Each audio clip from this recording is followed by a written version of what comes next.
বাংলাদেশ ও শ্রীলঙ্কার পর এবার গণ আন্দোলনের চাপে পতন ঘটল নেপাল সরকারের। হঠাৎ প্রতিবেশী দেশ নেপালের এই চরম অস্থিরতায় দুশ্চিন্তায় পড়েছে ভারত, যা দেশটিকে মনে করিয়ে দিচ্ছে বাংলাদেশ ও শ্রীলঙ্কার সাম্প্রতিক সংকটকেও।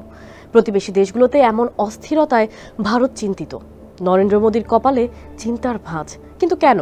চলুন বিবিসির দেওয়া তথ্যের আলোকে জেনে নেওয়া যাক। সঙ্গে আছি আমি কাশফিয়া রুহি। গত ৮ সেপ্টেম্বর নেপালে সামাজিক যোগাযোগ মাধ্যম নিষিদ্ধ করার সরকারের এই সিদ্ধান্তকে কেন্দ্র করে তরুণদের মধ্যে ক্ষোভ সৃষ্টি হয়।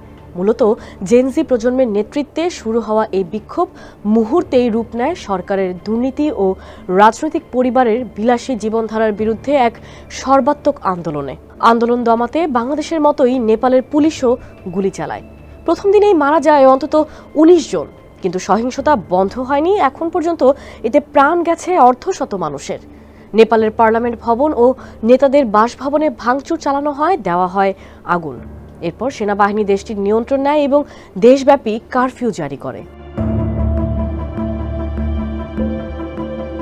রাজনৈতিক বিশ্লেষকরা বলছেন, নেপালের এই সংকট গত বছর বাংলাদেশে ও ২০২২ সালে শ্রীলঙ্কায় যে অস্থিরতা তৈরি হয়েছিল তারই পুনরাবৃত্তি। বাংলাদেশ ও শ্রীলঙ্কা ঘনিষ্ঠ প্রতিবেশী হলেও নেপালের সঙ্গে ভারতের সম্পর্কটা অন্য মাত্রায়। ভারতের উত্তরখণ্ড, উত্তরপ্রদেশ, সিকিম, বিহার ও পশ্চিমবঙ্গের এই ৫টি অঙ্গরাজ্যের সঙ্গে নেপালের ১,৭৫০ কিলোমিটার সীমান্ত রয়েছে। শুধু ভৌগোলিকভাবেই নয়, সামাজিক ও অর্থনৈতিক ক্ষেত্রেও নেপাল এবং ভারত গভীরভাবে জড়িত।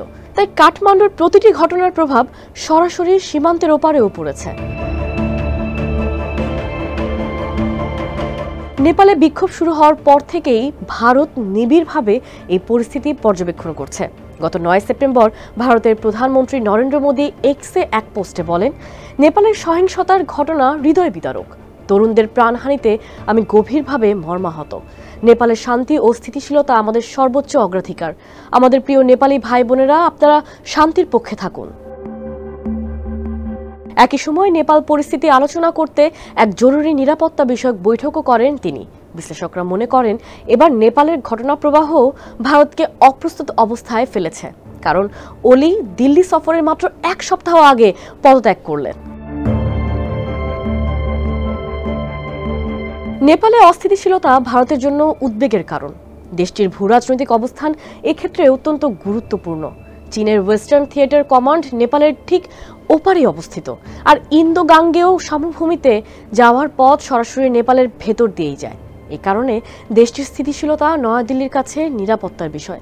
বিশ্লেষকদের মতে, চীনের সাথে প্রতিযোগিতার মাঝে ভারতের পক্ষে নেপালের রাজনৈতিক অস্থিরতা উপেক্ষা করা সম্ভব নয়। নেপালের এই অস্থিরতা ভারতের ভেতরে থাকা বিশাল নেপালি প্রবাসীদের উপরও প্রভাব ফেলতে পারে। ধারণা করা হয়, প্রায় ৩৫ লাখ নেপালি বর্তমানে ভারতে বসবাস করছে। ১৯৫০ সালের চুক্তি অনুযায়ী নেপাল ও ভুটানের নাগরিকরা ভিসা ছাড়াই ভারতে কাজ করার সুযোগ পান, যা কেবল নেপাল ও ভুটানের জন্যই প্রযোজ্য। এছাড়া ভারতীয় সেনাবাহিনীতে প্রায় ৩২,০০০ গোর্খা সেনা কর্মরত আছেন, যা দুই দেশের ঘনিষ্ঠ সম্পর্কের বড় উদাহরণ। শুধু তাই নয়, দুই দেশের বহু পরিবার সীমান্ত পেরিয়ে আত্মীয়তার বন্ধনে যুক্ত। পাশাপাশি প্রতি বছর হাজারো ভারতীয় ভক্ত নেপালের মুক্তিনাথ মন্দিরে তীর্থযাত্রা করেন।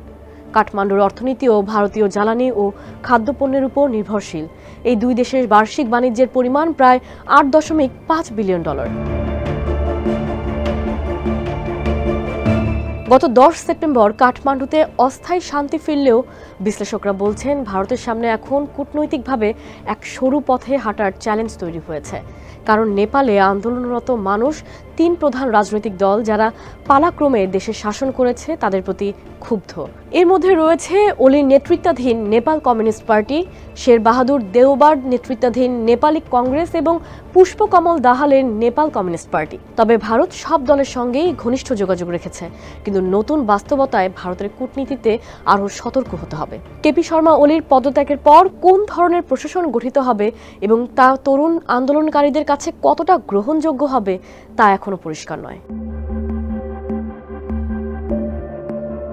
হিমালয়ের কৌশলগত অবস্থানের কারণে নেপালে প্রভাব বিস্তারে ভারত ও চীনের প্রতিযোগিতা অনেক পুরনো। ফলে দেশটির অভ্যন্তরীণ বিষয়ে হস্তক্ষেপের অভিযোগ উঠছে এশিয়ার দুই পরাশক্তির বিরুদ্ধেই। 2019 সালে ভারত নতুন মানচিত্রে নেপালের দাবি করা কিছু অঞ্চল অন্তর্ভুক্ত করলে দুই দেশের সম্পর্কে টানাপোড়েন বাড়ে।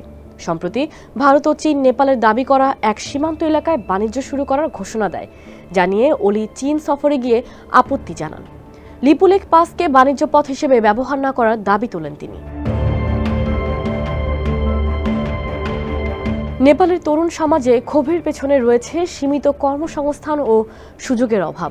জওহরলাল নেহেরু বিশ্ববিদ্যালয়ের অধ্যাপক সঙ্গীতা ঠাপলিয়ালের মতে, ভারতকে এখন তরুণদের জন্য ফেলোশিপ, প্রশিক্ষণ এবং কাজের সুযোগ বাড়াতে হবে। তাদের সঙ্গে ইতিবাচক সম্পর্ক গড়ে তোলাই স্থিতিশীলতার পথ তৈরি করতে পারে।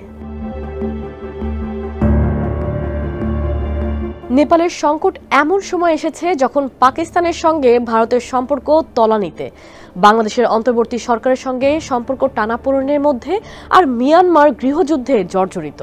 দক্ষিণ এশীয় আঞ্চলিক সহযোগিতা সংস্থা অনেকদিন নিষ্ক্রিয়, ফলে প্রতিবেশী অস্থিরতা মোকাবেলা করা ভারতের জন্য জটিল হয়ে উঠছে। বিশ্লেষকদের মতে, ভারত মহাশক্তির হওয়ার আকাঙ্ক্ষায় প্রতিবেশে মনোযোগ কমিয়েছে, কিন্তু সেই স্বপ্ন পূরণে নিরাপদ ও স্থিতিশীল পরিবেশ নিশ্চিত করাই আসল শর্ত।